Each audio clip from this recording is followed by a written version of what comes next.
In the two previous videos, we have already seen areas of this garden in the south of England. Each distinct garden has a charm of its own and a purpose. From a welcoming courtyard to a large entertaining terrace. And beyond the terrace lawn, partially screened by a low hedge, is one of the most used areas of all, the children's garden. Now, play areas are quite difficult in that children want to have something novel, they want to have something new, they want to try out new things that they can do the whole time. So once you put in a play area, it's not static. You've got to introduce different items over the years so you're continually challenging them. I realised this when I built a little Wendy house for our children out of plywood at the bottom of our garden. And one day I came down into the garden and he was there, Fred was there with his mates, and they'd got the little cosy comfort car, which is a plastic car, and they'd put it on the top of the Wendy house roof with Fred inside, and they were about to send him down. So children will always take things to their limit. So you've got to watch it and you've got to keep challenging them and giving them something new. Here we've got lots of different frames with lots of different bits of kits in them, and loads of children use this play area. But most people in a small garden would not have the luxury of this. But here I designed the big chunky frames with the big finials, and then I put in all different items within them. But if I was doing a little garden, I would just perhaps build one. But don't forget, you can always interchange the bits of kit that you hang from them. And I always think it's better to slowly introduce different pieces of kit over the years to children so they don't get bored of one piece. We've got the rope nest swing next to me, which I think is lovely. It's a lovely, safe piece of equipment. We've got the cobweb frame at the end, a nice double swing here, a rope there, the monkey rope that you can swing on, a seesaw swing, a button swing, a cradle swing, all sorts. And the frame is a very good piece of a kit. Sometimes we've done climbing frames, and we've got a lovely climbing frame with a slide behind as well.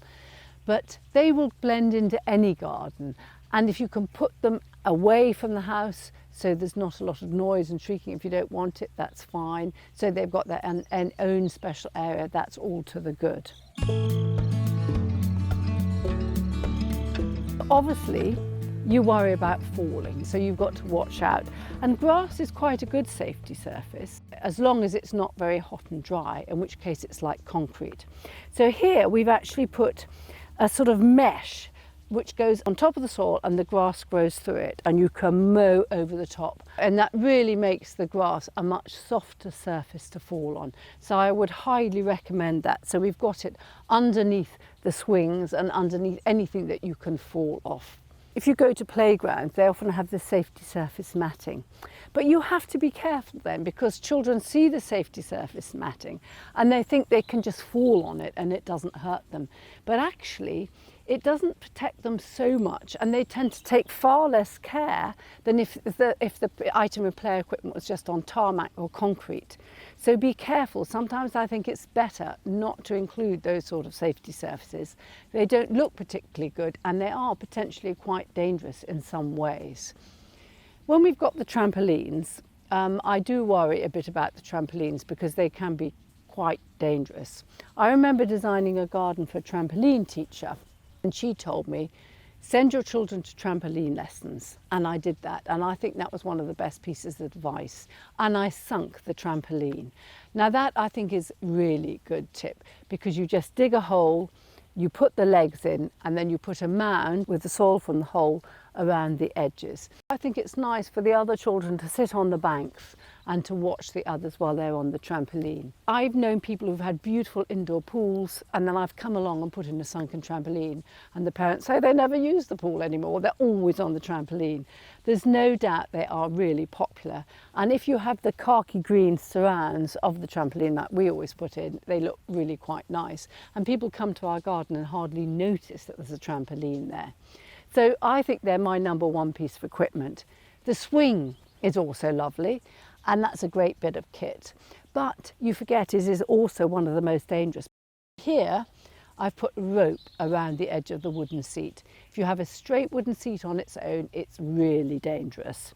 You can buy proper tyre seats, And those are safety seats. They're not old tyres used for cars. They are proper safety seats. Never use an old tyre used for cars because they have metal inner bits, and when the tyre wears out it can really do damage. So make sure you have the right sort of seat. And when you've got tiny children, you can use the little cradle seats, which are lovely. And I always like to put 2 seats next to each other or 2 swings next to each other if you can, because there's nothing nicer than sitting and chatting to someone when you're on a swing. It's lovely to encourage children to play together so they learn to get on and communicate.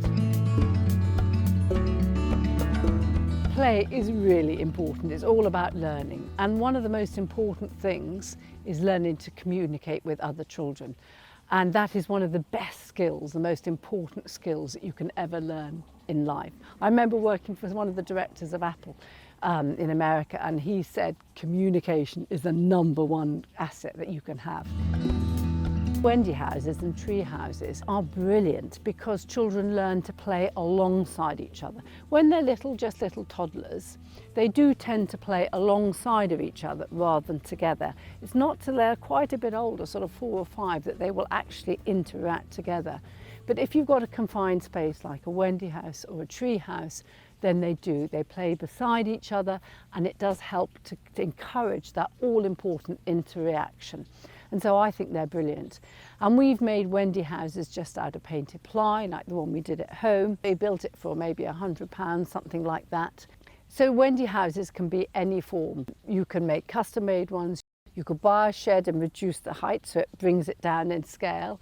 And I also like making a little children's garden with the Wendy house and having a little space, maybe with a shell path, little hedges, everything in miniature, so they can really play house together and can go out in it even on a rainy day. I think when children are stuck inside when it's rainy or nasty, if they've actually got a covered space to go into, they can get rid of all that excess energy. And so I always think it's good to make a bolt hole for them in wet weather.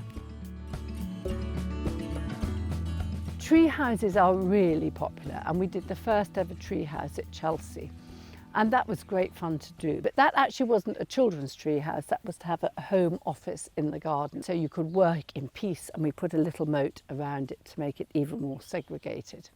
But tree houses are always fun. I often think that actually the parents like them more than the children. And what is nice is because they're sort of often above eye level, they are actually out of the main vision, so you can actually screen them really nicely.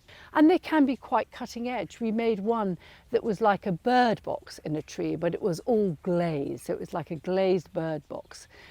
With slats around it. So it was quite a sort of architectural feature within the garden. And that was for older teenagers, so they could go and use it. Teenagers love their own space. They want to go and do things that they don't necessarily want their parents to see or know about. And if they're out in the garden, they're out of their parents' hair, it can be much better all round.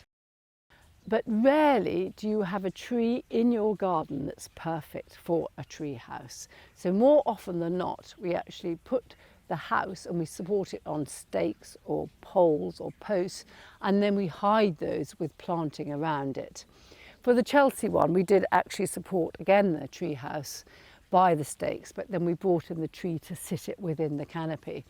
You do have to worry when you're building anything of height in a garden. Sometimes for tree houses we've had to go for planning permission.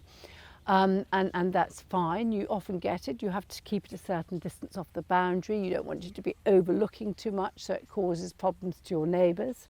With any play equipment, you've got to be careful with height, because obviously you want children to be challenged, but you don't want to be worried the whole time that they're going to fall and hurt themselves. And I do remember going to a children's party to pick up my child, and they had a tree house which was incidentally built by 2 doctors. And about 15 kids piled onto this tree house and it collapsed. So that's not the sort of way that you want to round off your children's party. So do be careful, and do keep the platform really to not higher than 2 metres. And I think that's the same for many pieces of play equipment, because if you fall from a height greater than 2 metres, there is potential to have serious injuries. So make sure that they can enjoy themselves, but you're not going to get loads of grey hairs worrying if they're okay or not.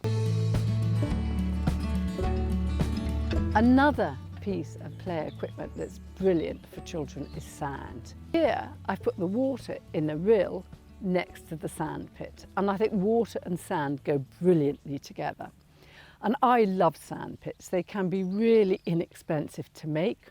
You can literally just dig a hole in the ground, put some fabric over the top, something like terram that stops the worms coming up, and then putting in the special play pit sand. And that's one of the easiest methods that you can do to form a sand pit. And I always think the bigger the sand pit, so you can get 2 or 3 children in. You often see 12-year-olds, 13-year-olds, teenagers making big sand pits with tiny little toddlers.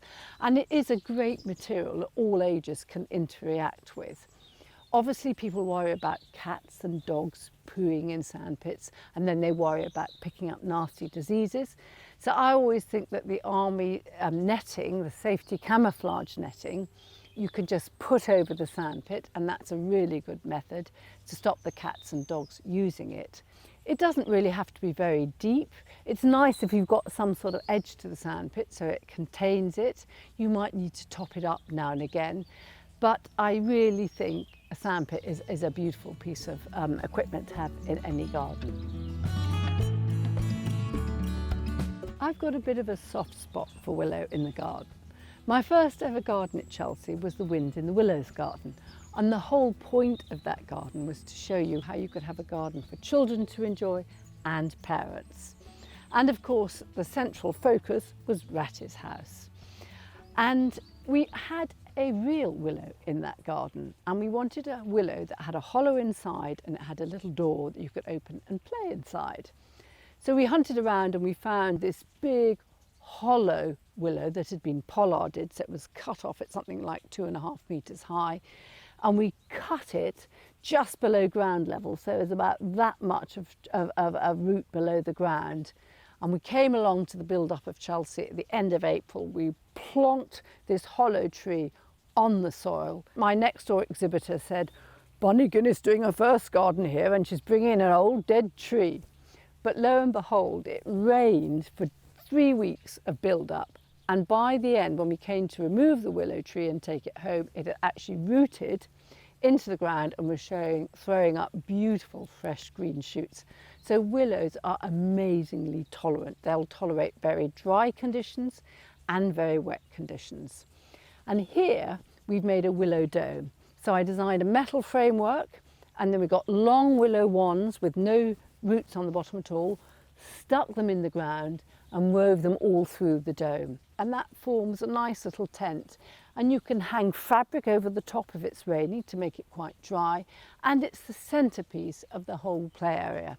It needs a bit of a haircut now, but willow grows very fast, and so it does need to trim a few times a year. And if you wanted to make more, obviously you could just cut off those wands and do another willow structure. So it's a very organic thing.